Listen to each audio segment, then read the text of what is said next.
नमस्कार मित्रों, आप सभी का स्वागत है आपके अपने YouTube चैनल जीडी क्लासेस 96 पर। प्यारे मित्रों, पिछली क्लास के अंदर मैंने आपको n+l के नियम के बारे में विस्तार से बताया, जिसको ऑफ-बॉक का नियम भी कहते हैं।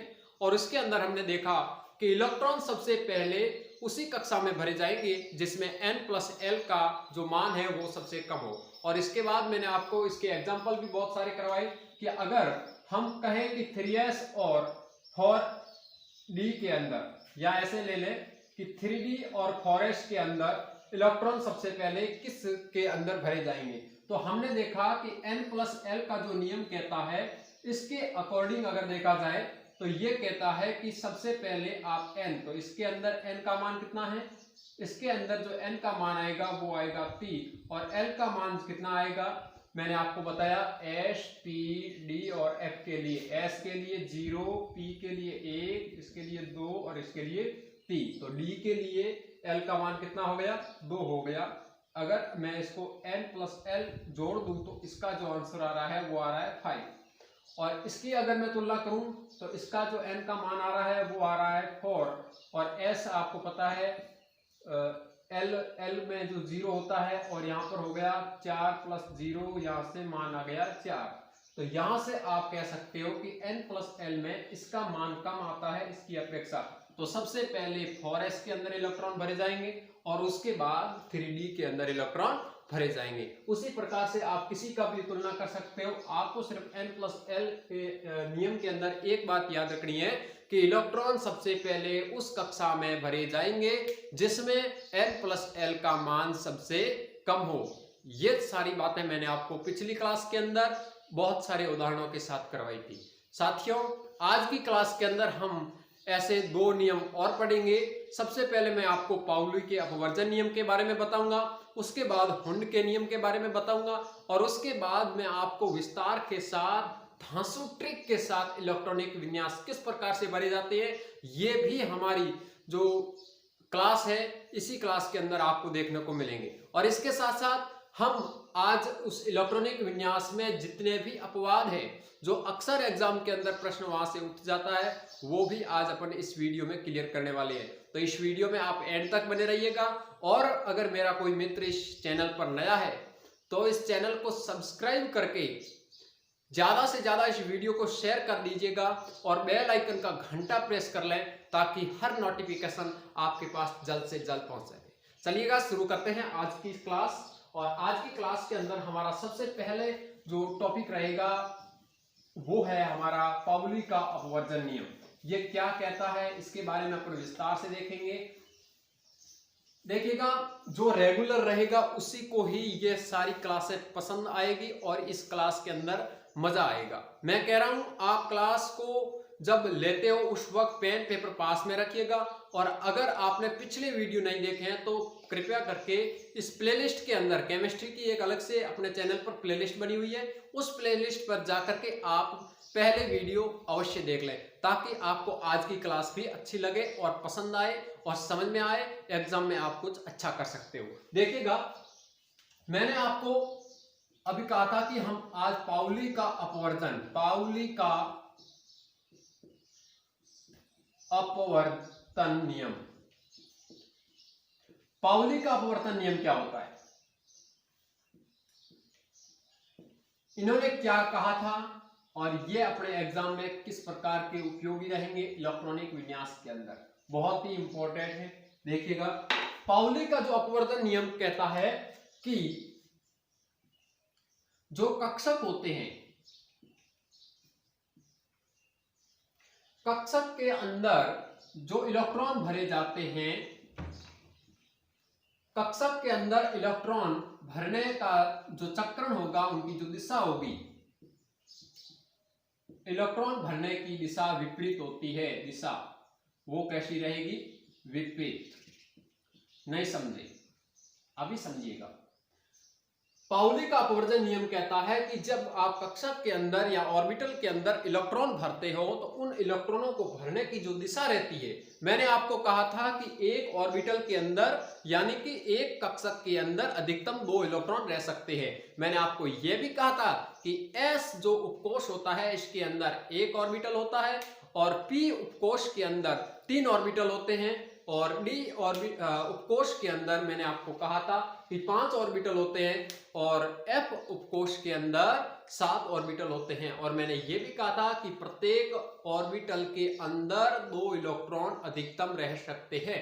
तो उसी बात की अपन यहाँ चर्चा कर रहे हैं। पाउली के अपवर्जन नियम के अंदर कहा गया कि कक्षक के अंदर जो आप इलेक्ट्रॉन भरते हो ना, जैसे आपने मान लिया s उपकोष के अंदर मैंने आपको कहा था कि ये एक ऑर्बिटल हो गया और इस ऑर्बिटल के अंदर आप इलेक्ट्रॉन भरते हो, वो आप जो इसकी जो दिशा होगी, इसका जो स्पाइन होगा, इसका जो चक्रण होगा वो विपरीत होगा। मैंने कहा 2 इलेक्ट्रॉन, तो ये तो रह गए 2 इलेक्ट्रॉन, लेकिन इन दोनों इलेक्ट्रॉनों का जो चक्रण है वो कैसा है, विपरीत है।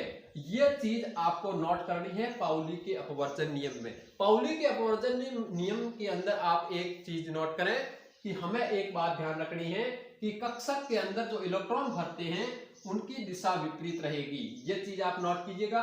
अगर एग्जाम के अंदर जो प्रश्न आता है वो कैसा आता है, सुन लीजिएगा। प्रश्न ऐसा आएगा, निम्न में से इलेक्ट्रॉन भरने का सही क्रम या इलेक्ट्रॉन भरने का सही दिशा कौन सी है। और ऑप्शन आपके सामने इस प्रकार से रहेंगे कि एक बार तो आपको इलेक्ट्रॉन के अंदर इस प्रकार से भरने का जो तरीका है वो इस प्रकार से दे रखा होगा और एक के अंदर आपको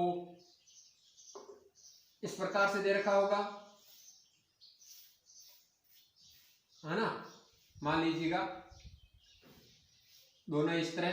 तो आपको क्या कहा गया है, आपको पूछा गया है कि इनमें से आपको कौन से कथन का चयन करना है जो सत्य है। अगर आपको पाउली का अपवर्जन नियम याद नहीं रहा तो आप इस प्रश्न का भी जवाब नहीं दे सकते। इसका कारण क्या है कि इस नियम के अंदर कहा गया है कि जो इसका जो चक्रण होगा, कक्षक के अंदर बैठे इलेक्ट्रॉनों का चक्रण विपरीत होगा। और विपरीत होने का मतलब अगर एक क्लॉकवाइज होगा तो दूसरा कैसे होगा, एंटी क्लॉकवाइज। मतलब ये हुआ कि ये जो अपना ऑप्शन है ये राइट हो जाएगा, ये बिल्कुल गलत हो जाएगा और ये भी गलत हो जाएगा, क्योंकि इन दोनों के अंदर जो चक्रण है वो एक ही दिशा के अंदर है और इसके अंदर दोनों ही विपरीत है और ये विपरीत वाला मामला भी हमारे काम आएगा और ये सही होगा। तो ऐसी बातें आप नोट कीजिएगा। और अब मैं ले चलता हूं आपको एक अगले नियम की ओर। उस नियम का नाम है हुंड का नियम। और हुंड के नियम के अंदर भी अपन एक बहुत ही इंपॉर्टेंट बात पढ़ने वाले हैं और इस नियम के अंदर आप संयोजकता के बारे में भी विस्तार से देखेंगे कि संयोजकता किस प्रकार से निकाली जाती है। इस नियम को पढ़ने के बाद आप संयोजकता का प्रश्न गलत नहीं कर सकते। कहने का मतलब, अगर आपको कोई पूछे किसी एटॉमिक का कोई एलिमेंट्स दे रखा है और उसकी संयोजकता की अगर आपको कहे तो आप इस हुंड के नियम के बाद उस प्रश्न को भी राइट कर सकते हो। हुंड का नियम नोट कीजिएगा, पहले समझने का प्रयास कीजिए, फिर नोट करने की बात आएगी तब मैं आपको नोट भी करवाऊंगा। और इस चीज के अंदर आपको क्या ध्यान रखना है कि हुंड का जो नियम है ये कहता है कि अगर किसी उपकोष के अंदर, आपको पता है उपकोष कहें तो शमशैल, अगर शमशैल के अंदर एक से अधिक ऑर्बिटल है, एक से अधिक ऑर्बिटल का मतलब हुआ एक से अधिक कक्षक अगर है किसी उपकोष के अंदर, जैसे मान लीजिए आपने एस की बात की और एस के अंदर जो एस उपकोष के अंदर जो ऑर्बिटल होता है वो ऑर्बिटल कितना होता है, एक ऑर्बिटल होता है। उसी प्रकार मैंने आपको पी ऑर्बिटल की बात, पी उपकोष की बात की और पी उपकोष के अंदर जो ऑर्बिटल होते हैं वो मैंने आपको अभी बताया था कितने होते हैं, 3 ऑर्बिटल होते हैं। उसी प्रकार से अगर मैं डी की बात करूं और डी के अंदर मैंने आपको बताया था कितने ऑर्बिटल होते हैं, 1 2 3 4 और 5, कितने होते हैं, 5 होते हैं। तो मैंने आपको कहा एस, इसके अंदर तो कोई दिक्कत नहीं आएगी हुंड का नियम के अंदर, क्योंकि हुंड का नियम क्या कहता है, किसी उपकोष के अंदर एक से अधिक ऑर्बिटल में यानी कि कक्षक पाए जाए तब उसके अंदर इलेक्ट्रॉन भरने का जो तरीका होगा वो क्या होगा। इसके अंदर तो दिक्कत नहीं आएगी। अभी आपने पाउली के अपवर्जन नियम के अंदर देखा था कि इसका जो चक्रण होगा वो तो विपरीत रहेगा, तो वो सब में रहेगा, वो नियम सबके अंदर लागू होगा। लेकिन इसके अंदर देखिएगा कि इस p उपकोष के अंदर एक से अधिक ऑर्बिटल यानी कि कक्षक पाए जाते हैं, तो इसका मतलब हुआ इसके अंदर हम इलेक्ट्रॉन भरने का तरीका समझेंगे। इलेक्ट्रॉन भरने का तरीका वो क्या है, देखिएगा कि इस स्थिति के अंदर हम सबसे पहले प्रत्येक कक्षक के अंदर आधा आधा इलेक्ट्रॉन भर देंगे। प्रत्येक कक्षक के अंदर आधा आधा इलेक्ट्रॉन भर देंगे और जैसे ही यह राउंड पूरा हुआ पुनः इस पहले ऑर्बिटल के पास आएंगे और फिर इसको भरेंगे। आई बात समझ में? इसका मतलब हुंड का नियम कहता है कि अगर किसी उपकोष के अंदर एक से अधिक कक्षक पाए जाते हैं तो उन कक्षकों के अंदर सबसे पहले आधे आधे इलेक्ट्रॉन भर करके पुनः प्रथम उपकोष में इलेक्ट्रॉन भरने की स्टार्टिंग करेंगे। तो ये बात हमने पढ़ी थी हुंड के नियम के अंदर। लिखना चाहते हैं तो एक चीज नोट कर ले कि हुंड के नियम के अंदर आप क्या कहोगे कि यदि किसी उपकोष में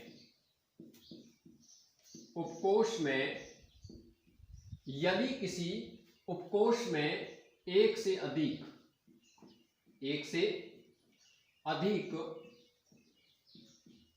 देख तो रहा है सभी को, हाँ, एक से अधिक,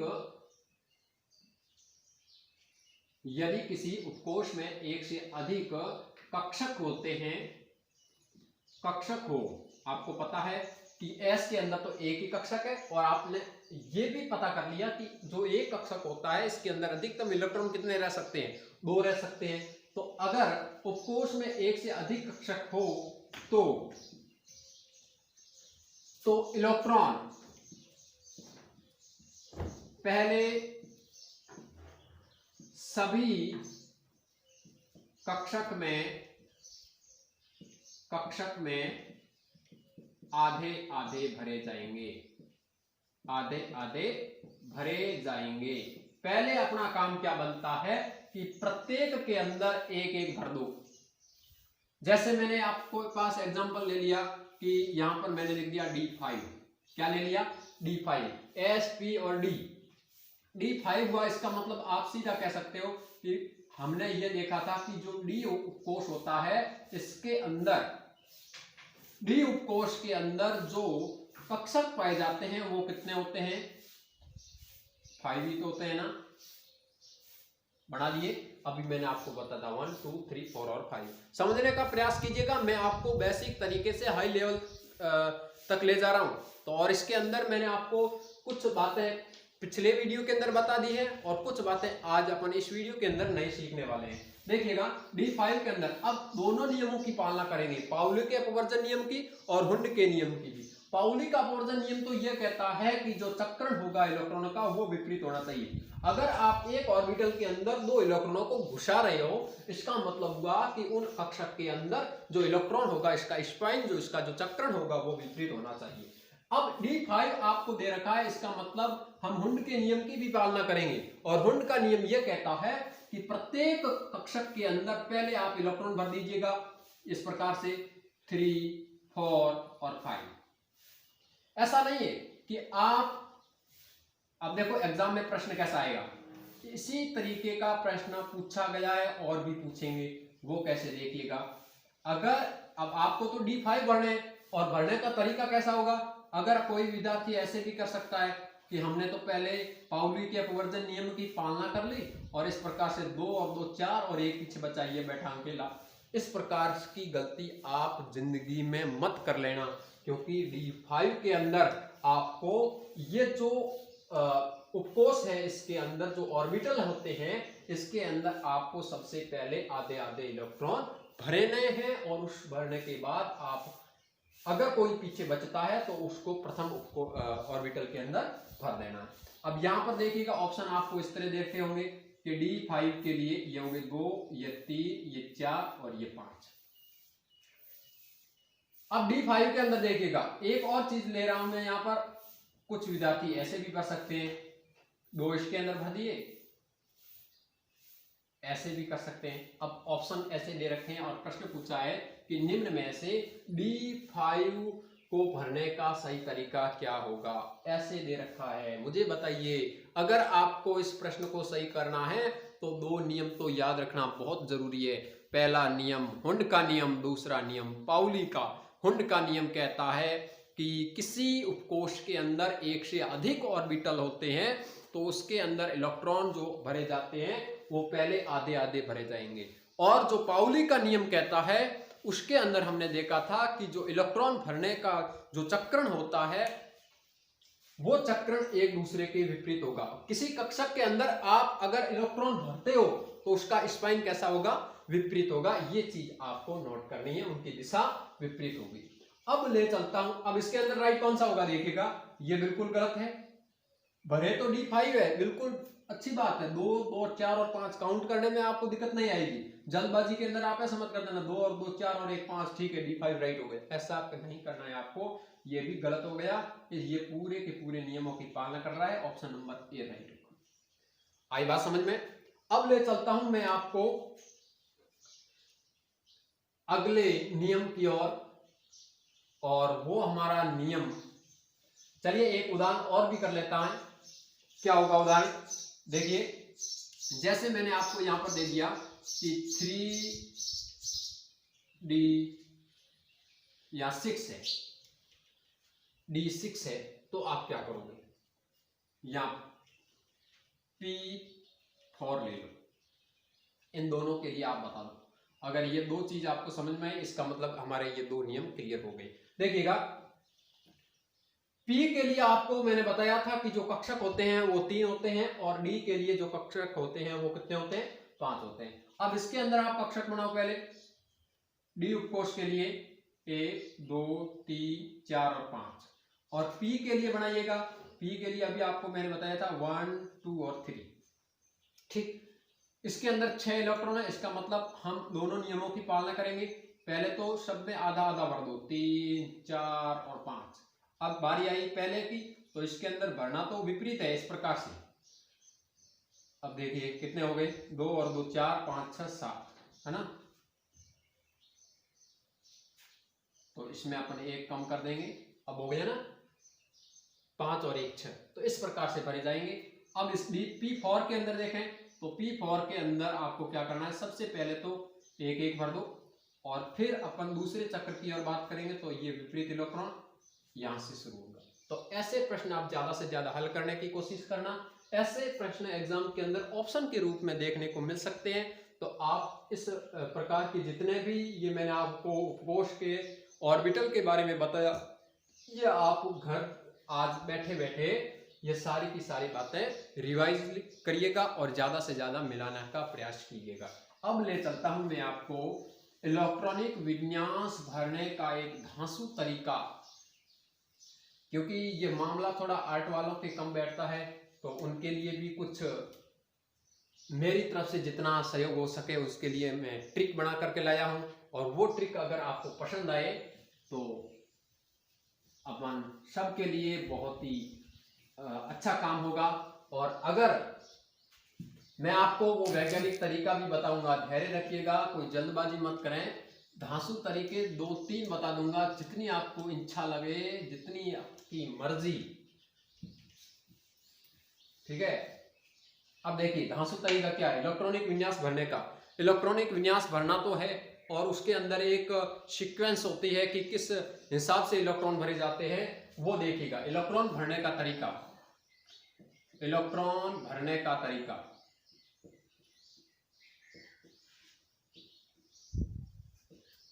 अब देखिए 2 नियम आपने पढ़ ली है, आपको पूरा वैज्ञानिक बना करके ही छोड़ूंगा। देखिए आर्ट वालों के लिए ध्यान रखें,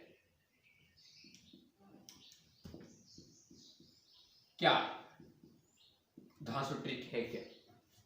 देखिए जो उपकोष के बारे में अपन अभी चर्चा कर चुके हैं कि जो उपकोष होते हैं S P D और F, और इसके अंदर जो इलेक्ट्रॉन भरे जाते हैं उसका एक क्रम होता है। उस क्रम को याद कैसे रखें, उसके लिए मैं आपको ये ट्रिक बताने वाला हूं। देखिएगा यहां पर मैं ये ट्रिक इस तरह ले रहा हूं कि एक सुमन नाम की लड़की है, सुमन, नाम की कोई लड़की है और वो गाड़ी के अंदर यात्रा कर रही है। ठीक है, तो सबसे पहले आप क्या करोगे कि जो प्रथम सीट है, पहली सीट पर शोमान, इसका मतलब हुआ कि पहली सीट पर शोमान, इस प्रकार से। ठीक है, और दूसरी बात करें तो दूसरी सीट, सेकंड सीट पर सुमन का पति। तो इसको कैसे याद रखोगे? सेकंड सीट है मतलब 2s और पति से 2p। क्लियर? तीसरा, थर्ड सीट, और थर्ड सीट पर याद रखिएगा, थर्ड सीट पर सुमन का पापा। इसको कैसे याद रखोगे? ये तीसरी सीट है और तीसरी सीट पर सुमन का पापा। कहने का मतलब ये क्रम आपको याद रखना है कि पहली सीट पर सुमन तो मतलब 1s, सेकंड सीट पर सुमन का पति 2s 2p, और थर्ड सीट पर सुमन का पापा 3s 3p। और जो चौथी सीट है ये तो याद रखनी पड़ेगी। चौथी सीट पर, इसके लिए तो मैंने ट्रिक बनाया है, क्योंकि बाकी के अंदर 1 2 3 ऐसे कर सकते हो, लेकिन इसमें कुछ मामला गड़बड़ा हो रहा है। क्या हो रहा है? चौथी सीट के अंदर सुमन के 3 देवर। कितने बैठे हैं? 3 देवर बैठे हैं चौथी सीट के अंदर। तो इसको कैसे याद रखोगे? 4s 3d फॉर देवर। ठीक, अब इसको याद कैसे रखोगे? देखिएगा, ये अपना एक क्रम बन गया। ठीक है, धैर्य रखिएगा, मैं आपको सारी बातें बताऊंगा, वो वैज्ञानिक तरीका भी बताऊंगा कि किस प्रकार से अपन इलेक्ट्रॉनिक विन्यास भरने का एक लंबा प्रोसेस, शॉर्ट के लिए और आर्ट वालों के लिए कम समय के अंदर प्रश्न हल करने के लिए यह तरीका मेरे हिसाब से अच्छा रहेगा। जब आप इसकी प्रैक्टिस करोगे तो अपने आप आपको पता चल जाएगा कि किस प्रकार से हमने समझा इसको। देखिएगा, देखो इसके अंदर मैंने अभी आपको कहा 1s के बाद दूसरी सीट पर सुमन का पति, तीसरी सीट पर सुमन का पापा, और चौथी सीट पर सुमन के 3 देवर। ठीक है, 1-2 बार इसको जब आप प्रैक्टिस करोगे तो ऐसा याद हो जाएगा कि जिंदगी में नहीं भूलोगे आप। और ये क्रम आपको याद रखना बहुत जरूरी है, क्योंकि इसके अंदर जो इलेक्ट्रॉन बढ़ने का जो तरीका होता है, बहुत सारे इलेक्ट्रॉन जो एटॉमिक जो नंबर आएंगे उसके अंदर मैं आपको कहूंगा कि इसमें इलेक्ट्रॉन विन्यास भरिएगा, और उसके अंदर आपको ये सीक्वेंस याद रखना बहुत जरूरी है। और ये सीक्वेंस याद रखने के लिए मैंने आपको एक धांसू ट्रिक बताया है, और इसके अंदर मैंने आपको कहा कि सुमन नाम की लड़की किसी बस में यात्रा कर रही है, और पहली सीट पर सुमन बैठी है, दूसरी सीट पर सुमन का पति बैठा है, तीसरी सीट पर सुमन का पापा, और चौथी सीट पर सुमन के 3 देवर। ठीक, तो ये चीज आपको एक शॉर्ट तरीके से समझ में आ गई होगी। अब ले चलता हूं उस वैज्ञानिक तरीके के अंदर, उसमें आप इलेक्ट्रॉन कैसे पढ़ोगे वो तरीका भी समझ लीजिएगा। और इसका अगर मैं एक उदाहरण भी आपके सामने पेश करूं तो सुनिएगा। एक मैंने आपको यहां पर एटॉमिक नंबर ले लिया है, जैसे मान लीजिए मैंने 11 ले लिया। इसके अंदर इलेक्ट्रॉन भरने का तरीका मुझे बताइएगा किस प्रकार होगा। तो सबसे पहले आपको पता होना चाहिए कि पहली सीट पर सुमन, दूसरी सीट पर सुमन का पति, तीसरी सीट पर सुमन का पापा। ऐसे चलते रहना है, लेकिन अपन को 11 तक जाना है। इसका मतलब 1s2 2s2 2p6 और 3s1 हो गया काम अपना। क्योंकि 2 और 2 4 6 10 और 1 11, और अपन को 11 ही चाहिए। अब यहां से देखिएगा, यहां से एक चीज नोट करना कि जो हमने हुंड का नियम पढ़ा था, हुंड का नियम, इस नियम के अंदर मैंने आपको कहा था कि इस नियम के अंदर सबसे पहले प्रत्येक कक्षक के अंदर एक एक इलेक्ट्रॉन भरा जाएगा। तो इससे आपको हेल्प क्या मिलेगी, इससे सहायता क्या मिलेगी? जैसे मान लीजिए ये कोई मैंने उपकोष ले लिया, इसके अंदर एक भर दिया, इसके अंदर भी एक, इसके अंदर भी एक, पुनः इसके अंदर आ गए। पीछे जो एकल बढ़ते हैं, ये एकल जो इलेक्ट्रॉन है, एकल इलेक्ट्रॉन, बहुत ही महत्वपूर्ण बात नोट करने वाले हैं आप। एकल इलेक्ट्रॉन संयोजकता को प्रदर्शित करेंगे। एकल इलेक्ट्रॉन संयोजकता, संयोजकता को प्रदर्शित करेंगे। यह चीज आप नोट कर लेना, काफी हेल्प मिलेगी आपको कि संयोजकता कैसे निकालते हैं। जैसे ही आप दो नियमों की पालना करोगे तो अपने आप पता चल जाएगा किस तत्व की कितनी संयोजकता है। आगे मैं आपके इसी प्रश्न पर चर्चा करने वाला हूं विस्तार के साथ, लेकिन मैंने आपको सुविधा के लिए पहले ही थोड़ा सा आपको तरीका बता दिया है कि जो एकल इलेक्ट्रॉन बनेंगे वो संयोजकता को प्रदर्शित करेंगे। अब इसके अंदर आपको ये सारी चीजें पता चल गई हो। जैसे मान लीजिए मैंने यहां पर ले लिया कोई तत्व है जिसका परमाणु क्रमांक 20 है। अब इसके लिए आप कैसे करोगे, तो यही तरीका अपनाइएगा दोबारा कि पहली शीट पर सुमन, दूसरी शीट पर सुमन का पति, तीसरी शीट पर सुमन का पापा। अब आगे बढ़ना चाहते हैं 4s3d तक जा सकते हैं, लेकिन यहां तक शायद अपना मामला हो जाएगा। 1s2, 2s2, 2p6, 3s2 कितने हो गए 12 और 3p6 कितने हो गए 18, और आगे भी जाना है तो 4s 4s2। अब काउंट कीजिएगा कितने हो गए 10, 10 और 2 12, 12 और 6 18, 18 और 2 20 हो गया ना। तो इस तरह से आपको भरना आना चाहिए इलेक्ट्रॉनिक विन्यास, क्योंकि एग्जाम के अंदर जो ऑप्शन दे रखे होंगे उसके अंदर सीधा दे रखा होगा और पीछे वाला ऑप्शन के अंदर आपको मिलेगा।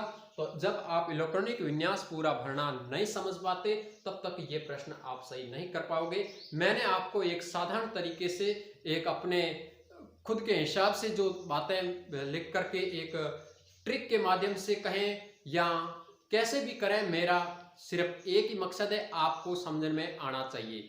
आशा करूंगा कि ये तरीका भी आपको समझ में आया होगा, क्योंकि सब्जेक्ट के अंदर देखिएगा कुछ कुछ बातें जटिल हो सकती है। मैं मानता हूं कि यहाँ पर कैलकुलेशन आगे आएंगे और कुछ पीछे भी आए हैं और उसमें आपको दिक्कत आई होगी, लेकिन उस वीडियो को आप कृपया करके दोबारा देखिएगा। अगर समझ में एक बार नहीं आए तो उसको थोड़ा पीछे लेकर के पुनः देखिएगा, अपने आप समझ में आएगा। क्योंकि 2 बार वीडियो देखने से हर किसी व्यक्ति के दिमाग में आ जाता है। तो ये चीजें मैंने आपको बताई। अब ले चलता हूं मैं इलेक्ट्रॉनिक विन्यास भरने का एक और तरीका, क्योंकि मैंने आपको कहा था अभी कि मैं आपको 2-2, 3-3 तरीके बताऊंगा इलेक्ट्रॉनिक विन्यास किस प्रकार से भरे जाएंगे।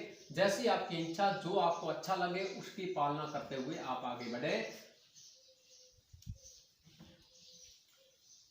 आप इस वीडियो को ज्यादा से ज्यादा शेयर करना ना भूलिएगा, क्योंकि शेयर करने से आपके जैसे साथी, हमारे मित्र इस वीडियो में आ सके, इस चैनल पर आ सके और इन क्लासों का घर बैठे फ्री में आनंद ले सके। देखिएगा अब ले चलता हूं इलेक्ट्रॉनिक विन्यास भरने का दूसरा तरीका। वो कैसे है, जैसे मैंने आपको कहा था 1s इस प्रकार से, ये 2s और 2s के अंदर 2p, ये 3s 3p और 3d। देखिएगा इसमें आपको एक स्टेप बढ़ाना है। देखिए 1s, उसके बाद 2s के अंदर 2p बढ़ा दिया, 3s के अंदर 3d बढ़ा दिया, अब 4s आ रहा है तो 4s, 4s के बाद 4p, 4p के बाद 4d और 4d के बाद 4s। ठीक है, spd है। अब इतनी बातें 5 भी ले सकते हो आप कि 5s, 5p, 5d और 5f, बस इतने तक ही होते हैं। इस प्रकार से आगे बढ़ना चाहते हैं तो और भी बढ़ सकते हैं 6, 7, 8, 9, 10, लेकिन आपको मैंने कहा था कि जो एटॉमिक अपने नंबर है वो आपको 30 तक याद रखने हैं, क्योंकि 30 से ज्यादा आपके एग्जाम के अंदर नहीं पूछा जाएगा। देखिए इसको कैसे याद रखें, पढ़ने का तरीका, क्योंकि तरीका तो अपने को याद रखना पड़ेगा चाहे कौन सा भी ट्रिक यूज करें। अब इसके अंदर देखिएगा, मान लीजिए आपके पास बड़ी वाली गाड़ी है ना, मालगाड़ी। उस गाड़ी को आपने क्या किया, पहले तो यहां से जाने दिया। मान लीजिए ये पंजाब से आए हो आप, भर कर लेकर आए हैं और ये निकल गए। ठीक है, अब दोबारा क्या करोगे, इस गाड़ी को आप पुणे खाली भेजोगे। ठीक है, और पुणे पंजाब से ये भर करके वापस अपने पास आ गए राजस्थान के। ठीक है, अब इसके अंदर आप क्या करोगे, पुणे खाली और पुणे पंजाब से भर करके ये आ गए, ठीक है। पुणे दोबारा खाली भेजनी है और यहां से भर करके वापस लानी है, इस प्रकार से। आई बात समझ में? इसी प्रकार से आपको दोबारा भी खाली भेजनी है गाड़ी को और फिर यहां से भर करके इस तरह से आ जाना है, समझ रहे हो ना। तो ये तरीका है इलेक्ट्रॉनिक विन्यास भरने का। जिसको समझ में नहीं आया पहले वाला वो तरीका, इसको भी नोट कर सकते हो। इसके अंदर आपको 1-2 बार घर बैठे 3-4 बार इसको जाप करना पड़ेगा जब आपके ये भेजे में बैठेगा, ऐसे समझ में आने वाला नहीं है। आप क्या करना, इसका थोड़ा जाप करना आज, है ना। ओम नमः शिवाय करते हैं, उसी प्रकार से इसका भी थोड़ा जाप कर लेना ताकि कुछ फायदा मिल सके आपको एग्जाम के अंदर। देखिएगा मैंने क्या कहा कि यहां से देखिएगा पहले चक्कर के अंदर आपने पास आ गया 1s,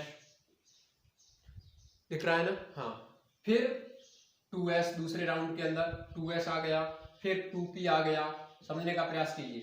2p के बाद 3s आ गया, 3s के बाद पुणे गाड़ी खाली गई, फिर वापस आई है 3p आ गया, 3p के बाद 4s आ गया और 4s के बाद 3d आया है और 3d के बाद 4p आया है, 4p के बाद 5s आया है, ऐसे है ना।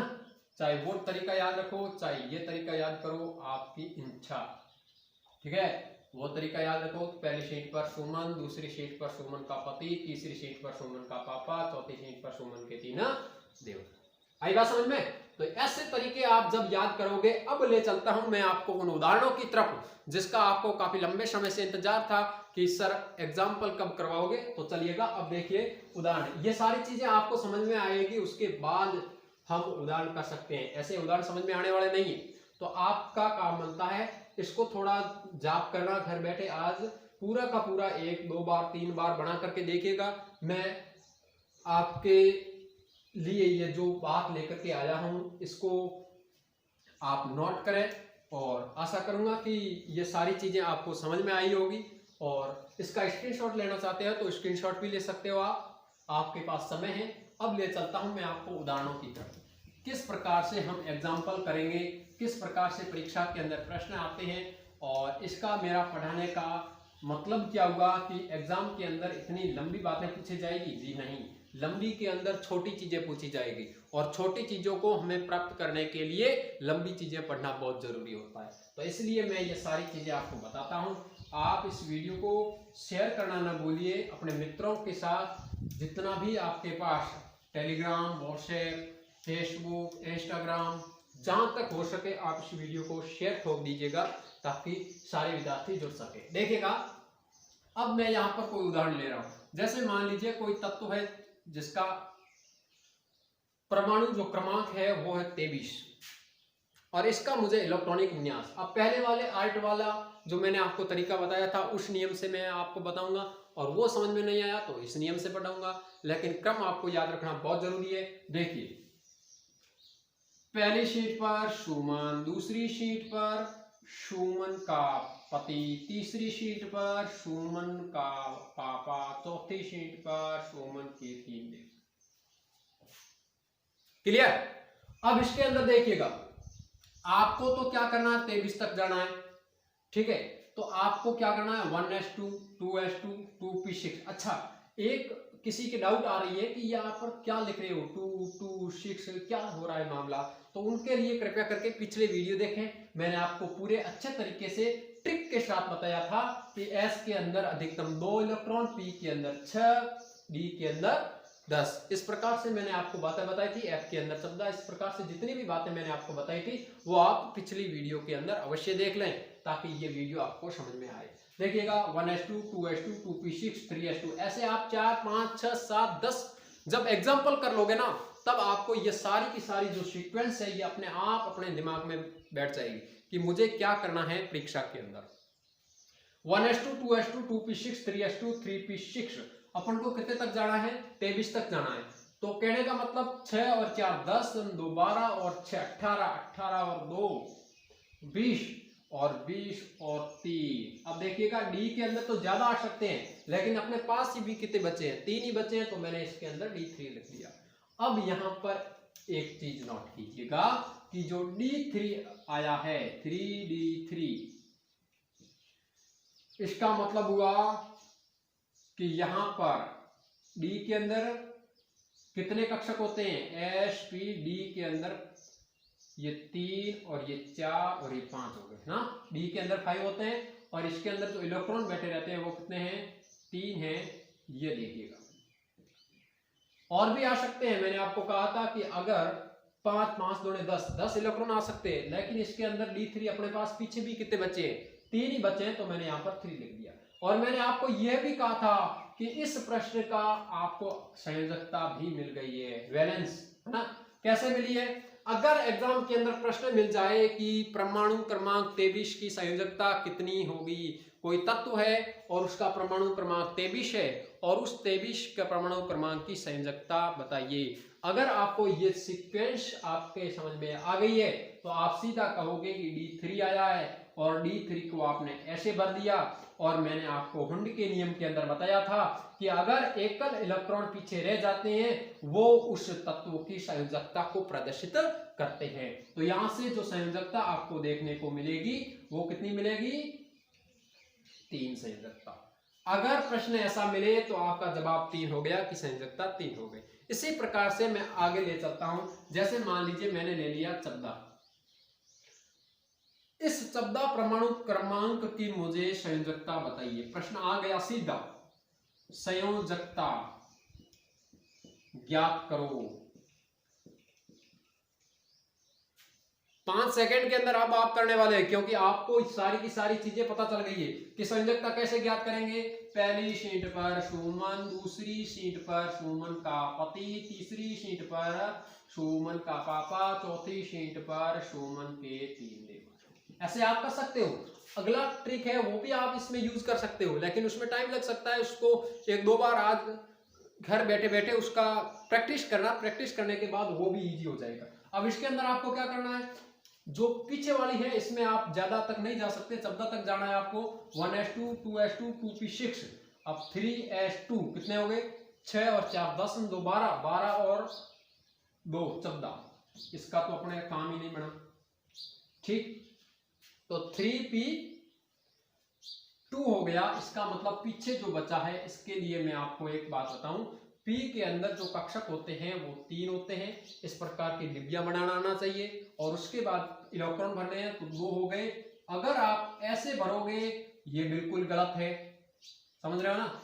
और अगर आप ऐसे भरोगे तो ये भी बिल्कुल गलत है। क्यों गलत है, क्योंकि यहाँ पर पाउली के अपवर्जन नियम की पालना नहीं हो रही है। और पाउली का अपवर्जन नियम ने कहा कि जो इलेक्ट्रॉन की जो दिशा होती है वो एक दूसरे के विपरीत होती है। यहां पर आपने जो दिशा है वो एक दूसरे के एक जैसी कर दी है। इसके अंदर आपको क्या करना है, तो क्या आप ऐसे कर सकते हो कि एक इलेक्ट्रॉन यहां भर दिया और दूसरा इलेक्ट्रॉन यहां ऐसे भर दिया और तीसरा इलेक्ट्रॉन यहां भर दिया। क्या ये क्रम सही है, जी ये भी गलत है, समझ रहे हो ना। तो इसके लिए आप क्या करोगे, सबसे पहले दोनों नियमों की पालना रखोगे कि P2 है, P2 का मतलब पहले के अंदर 1 भरो, दूसरे के अंदर 2 दूसरा भरो। अब पूरे हो गए हैं तो अच्छी बात है, और है तो और भर दो। अब अगर यहां से संयोजकता पूछी है तो आपको नियम पता है, हुंड का नियम। और हुंड के नियम के अंदर मैंने आपको बताया था कि जो एकल इलेक्ट्रॉन पीछे बच जाते हैं वही उस तत्व की संयोजकता को प्रदर्शित करेंगे। तो जो एटॉमिक नंबर 14 है इसकी संयोजकता कितनी हो गई, 2 हो गई। आई बात समझ में। इस प्रकार के प्रश्न आप ज्यादा से ज्यादा मिलाने की कोशिश करना। आशा करूंगा कि ये सारी बातें आपको समझ में आई होगी। अब मैं ले चलता हूं उन अपवाद की ओर जो मुख्यतः एग्जाम के अंदर पूछे जाते हैं और रिपीट हो रहे हैं हर प्रतियोगिता परीक्षाओं के अंदर, वहां से सवाल आते हैं। और वो क्या है, चलिएगा देखते हैं। अब देखिए यहां पर तो मैंने परमाणु क्रमांक जो लिया है 23, अब ले रहा हूं 24 और 1 लूंगा 29। इस पर आप फूल पत्ती लगा लेना, क्योंकि यहां से प्रश्न अक्सर एग्जाम के अंदर पूछे जाते हैं। क्योंकि इसके अंदर तो आप नियम लगा सकते हो, लेकिन इसके अंदर कुछ पीछे वाले जो कक्षक है इसके अंदर कुछ इधर उधर होगा, तो वो अपन आज करने वाले हैं, देखिएगा। 24 के अंदर आपको तो यहां तक तो जाना ही है, 1s2 2s2 2p6 3s2 3p6 4s2 और 3d कितना होना चाहिए, 4 ही तो होना चाहिए, क्योंकि इससे एक अधिक है, इसका मतलब 3 की जगह मैंने 4 कर दिया। अब काउंट कर सकते हो, उसका 24 आएगा, क्योंकि 6 और 4 10, 2 12, 18, 2 20 और 4 24। अब इसमें आपको क्या करना है, आप कहेंगे कि हमने यहाँ पर पीछे इस प्रकार से कर लिया, ये आपका गलत होगा। उसी प्रकार से मैं अगर इसकी बात करूं तो इसके अंदर देखिएगा 1s 2s 2p 3s 3p 4s और 3 इलेक्ट्रॉन भर के देखिएगा 1s2 2s2 2p6 3s2 3p6 4s2 और 3d के अंदर कितने भरोगे, अब यहां तक कितने हो गए 10 2 12 और 18 और 2 20 और यहाँ पर अब कितने करोगे 9, क्योंकि डी के अंदर अधिकतम कितने आ सकते हैं 10 आ सकते हैं ना, तो इसके अंदर एक और शेष रह गया। अब एक चीज देखिएगा, इसके अंदर इसको 10 होने के लिए, कहने का मतलब इसको स्थायी रहने के लिए इसकी सीट पक्की करनी है, किसको, डी को स्थायी रहने के लिए कितने इलेक्ट्रॉन की जरूरत है, एक इलेक्ट्रॉन की जरूरत है। समझने का प्रयास कीजिएगा, यह भी अपना गलत है और यहां से प्रश्न आता है, इसलिए मैंने आपके यहाँ पर फूल पत्तियां बनाई है। इसका मतलब हुआ आप उस नियम के अकॉर्डिंग चलोगे तो इन दोनों के अंदर गलत आ रहा है। अब आप क्या करोगे, D9 के अंदर देखिएगा एक इलेक्ट्रॉन अगर आ जाए तो ये स्थायी बन जाएगा, और स्थायी के लिए इसको एक इलेक्ट्रॉन की जरूरत है, और वो लेगा किससे, अपने पड़ोसी से। उसी प्रकार से इसको